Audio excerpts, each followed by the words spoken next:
Hello hello, কি খবর? কেমন আছেন সবাই? আমরা বেশ ভালো আছি।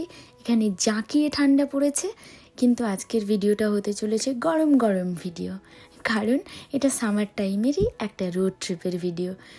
এবার আমাদের সঙ্গী হচ্ছে প্রশান্ত আর প্রিয়া। ওরা আগের দিন রাত থেকে চলে এসেছিলো, তারপর আমরা সমস্ত কিছু গুছিয়ে নিয়ে একেবারে রেডি হয়ে রওনা দিয়েছি।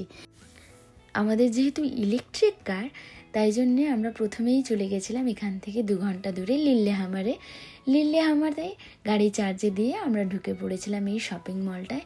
কারণ গাড়ির চার্জ ফুল হতে মোটামুটি আধ ঘন্টা সময় লাগবে। তো আমরা ভাবলাম এই আধ ঘন্টা গাড়িতে বসে না থেকে পাশেই শপিং মল রয়েছে, ওখানে একটু ঘোরাফেরা করি, যদি টুকটাক কিছু খাবার পাওয়া যায় ওই খাবারগুলো কিনে। আর তার মধ্যে মেঘও একটুখানি নিজের মতো করে মজা করছিল। আর এই দেখুন এই শপিং কার্টটা কি ইন্টারেস্টিং।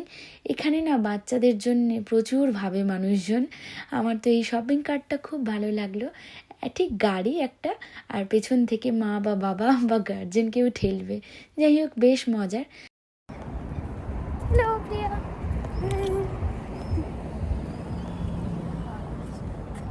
চার্জে দেওয়া হয়ে গেল আমাদের গাড়ি, আর আমরা এই যে লিল্লেহামার ট্যুর সেন্টার, যেটা মানে সেন্টারে আমরা একটু ঘোরাঘুরি করলাম, মেঘ একটু গাড়ি টাড়ি চললো, তারপর আমরা এবার লাঞ্চ করবো। প্রিয়ারা বানিয়েছে। ভীষণ সুন্দর ওয়েদার আছে আমাদের এখানে, দারুণ দারুণ। ওয়েদার ভালো হলে মনটা একদম ভালো হয়ে যায়। একদম এই সামারের সময় না এরা চারিদিকটা ভীষণ সুন্দর করে সাজায়। কি সুন্দর ফুলটা দেখুন। যাই হোক, চলুন আবার গাড়িতে উঠে পড়ি। এবারে একটা ভালো জায়গা দেখতে হবে, সে জায়গায় বসে আমরা লাঞ্চ করতে পারবো। প্রচুর খাবার এনেছি, তাই জন্যে খিদেও পেয়ে গেছে খাবারের কথা ভাবতেই। আর এখন না এই সময় এখানে প্রচুর স্ট্রবেরির চাষ হচ্ছে, তাই ছোট ছোট স্টল বিভিন্ন শপিং মলের সামনে কিংবা রাস্তাঘাটে এরম ছোট ছোট স্টল প্রচুর দেয় এরা। তো আমরা ওখান থেকে কিছু স্ট্রবেরি, একদম ফ্রেশ স্ট্রবেরি আর রাসবেরি তুলে নিয়েছিলাম।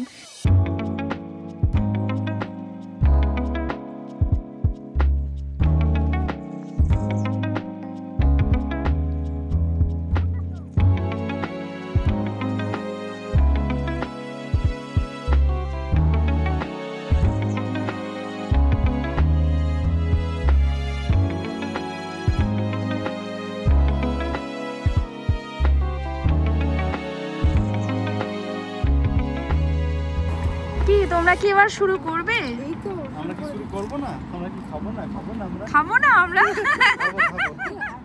এই স্পুনটা নিয়ে নাও। এরকম ভিউতে এরকম fried rice, chilli chicken, strawberry, chilli chicken, এটা হাফ চিলি চিকেন, আর এটা প্রন আছে, আর স্পুন আছে, আর কোল্ড ড্রিঙ্কস। আর ভিউ দেখবো না খাবো?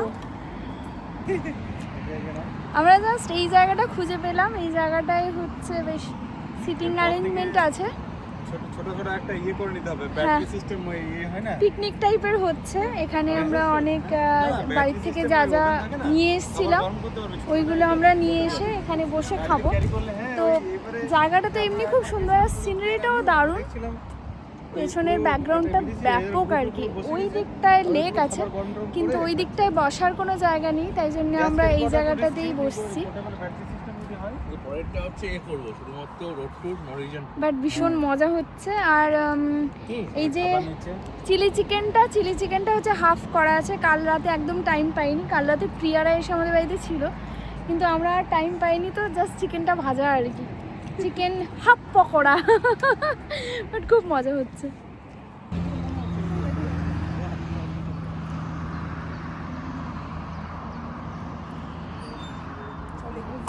নিয়ে নে। হ্যাঁ, হয়ে গেল আমাদের সুন্দর বনভোজন প্রকৃতির মাঝে। হ্যাঁ, বুঝতে পারি। এবার ভাবছি আমি একটু সামনেই যে। হ্যাঁ, থ্যাংক ইউ। কিন্তু তোমাদের জায়গা হবে? 8 ঘন্টা, আরো 6 ঘন্টার জার্নি আছে। একদম রেডি?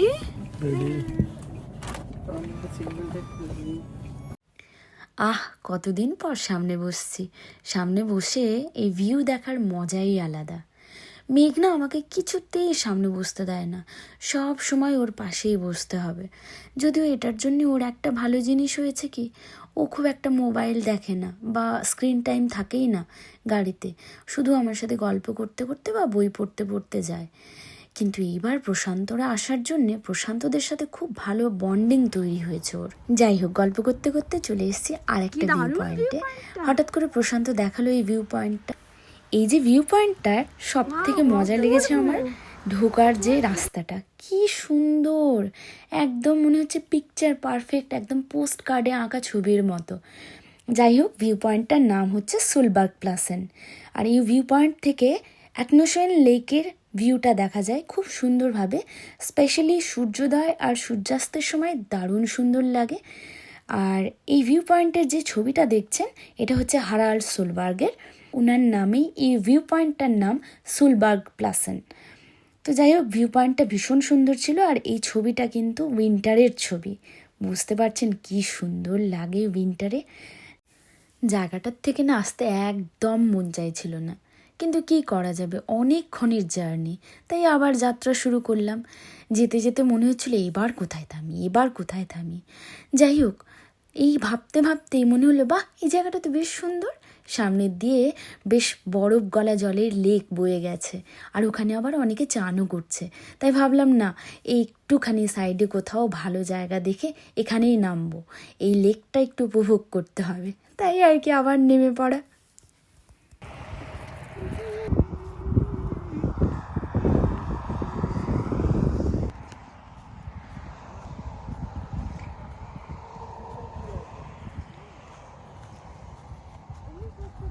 পুরো ক্রিস্টাল ক্লিয়ার জলটা, ঠান্ডা না? হ্যাঁ, ঠান্ডা নেই, খুব ঠান্ডা নেই। কি ক্লিয়ার জলটা, একদম নিচেরটা দেখা যাচ্ছে। ওয়াও, জুতোটা খুলে একবার পায়ে করো না। হ্যাঁ, না না, মোজা ভিজে যাবে, এখন অনেকটা রাস্তা ট্রাভেল করতে হবে। কেন মেজে উঠে পড়ার সাথে সাথে করো না। ঠান্ডা নেই জলটা। এখন আমরা দাঁড়িয়ে আছি একটা গ্লেসিয়ার গলা জল দিয়ে তৈরি একটা ছোট্ট লেকের সামনে। প্রশান্ত আর প্রিয়া বলে একটু টাচ করে দেখবে গ্লেসিয়ার গলা জলের যে কি ফিলিংস, কতটা ঠান্ডা। আর এসে যেটা দেখলাম যে একদম ক্রিস্টাল ক্লিয়ার জল, অদ্ভুত ভালো লাগছে, মানে ন্যাচারাল র বিউটি যেটা আর কি নরওয়ে, অদ্ভুত সুন্দর লাগছে। আর ওদিকে অয়ন আর মেঘ আসছে। সমুদ্র দেখো, টিন ভালো লাগছে, খুব ঠান্ডা নেই। এই তো বললাম, ওই যদি জামা আছে। দরকার নেই। ছবি তুলবি তোরা? ছবি তুলবি? ঠিক আছে, তুলতে পারিস। নরওয়েতে ইলেকট্রিক কার খুব পপুলার। প্রথম দিকে যখন ইলেকট্রিক কারকে প্রমোট করছিল এখানকার গভর্নমেন্ট, তখন প্রচুর ফেসিলিটিস দিত। এই যেমন ধরুন, প্রচুর জায়গায় টোল ফ্রি থাকতো।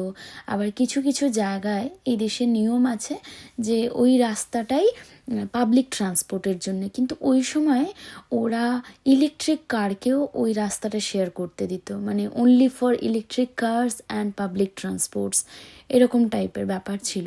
তো তখন আমরা প্রচুর ফেসিলিটিস পেতাম। কিন্তু এখন যেটা হয়েছে, প্রচুর ইলেকট্রিক কার হয়ে গেছে, তাই ধীরে ধীরে ওই ফেসিলিটিসগুলো তুলে দিচ্ছে। কিন্তু এই ইলেকট্রিক কার চালানোর জন্য সবথেকে বড় ব্যাপার হয় চার্জিং পয়েন্ট। এই ইনফ্রাস্ট্রাকচারটা নরওয়েতে খুব ভালো আছে জানেন। আমাদের গাড়ি একবার চার্জে দিলে, ফুল চার্জে, সেটা প্রায় 600 কিলোমিটার মতো যেতে পারে। আর ইলেকট্রিক কারের আরেকটা মজা আছে, যেহেতু নরওয়ে পাহাড় আর সমুদ্রে ঘেরা, তাই যখন পাহাড়ের উঁচুর দিকে ওঠা হয় চার্জ ততই কমতে থাকে। আবার যখন নিচের দিকে নামি অনেক সময় চার্জ বাড়তে থাকে। জেনারেল ফিজিক্সের নিয়ম, কিন্তু বেশ মজা লাগে আর কি। গাঁদা, এটা দেখো মারিগোল্ড। হ্যাঁ, না এটা সানফ্লাওয়ার না বাবা, ইয়েলো কালারের কোনো একটা ফুল। এটা কি কালার? এটা কি কালার? কি কালার এটা? কি কালার? কি কালার বলো? ডেইজি না, ডেইজি না, এটা কালারটা কি বলো? এটা তো ভায়োলেট। হ্যাঁ, বাবা বাবা বাবা বাবা, এখানে জাম্পিং জাম্পিং। এই ফুলের বাগানের মধ্যে গিয়ে মেঘকে আর কিছুতেই আনা যাবে না, ও কিছুতেই আসতে চাইছে না। আসলে সারাদিন ধরে গাড়িতে বসতে কার ভালো লাগে বলুন, তো তাই জন্য একটু ফাঁকা জায়গায় পেয়ে কিছুতেই আসবে না। অনেক কষ্টে ওকে আনা হয়েছে। আর এখন ওর রিসেন্ট ফেভারিট মানুষ হচ্ছে প্রশান্ত, ভীষণ ভালোবেসে ফেলেছে প্রশান্তকে, তাই প্রশান্তই একমাত্র পারবে ওকে আনতে। ও একটু চেষ্টা করছে আনার জন্যে। যাই হোক, এখান থেকে আমাদের হিত্তাটা বেশ কাছে, তাই জন্য এখন আর চাপ লাগছে না, আর বেশিক্ষণ ড্রাইভও করতে হবে না। তাই এখানে একটু ঘুরে নিলাম। আর এই যে সামনে দেখছেন ট্রল, এই জায়গাটা অনেক বড় একটা ট্রল ছিল। ট্রল নিয়ে তো আমি আপনাদের বলেইছি, নরওয়েজিয়ান কাল্পনিক ভূত, এটা নিয়ে না হয় অন্য একদিন গল্প করব। যাই হোক, এই ট্রলের কাছে আমরা একটু ঘুরছিলাম, মেঘ একটু ভয় পাচ্ছিল, আবার একটু মজাও পাচ্ছিল। এই করে আমরা আবার রেডি হয়ে নিলাম, আবার যেতে হবে 1 ঘন্টা দূরে আমাদের হিত্তা। চলুন।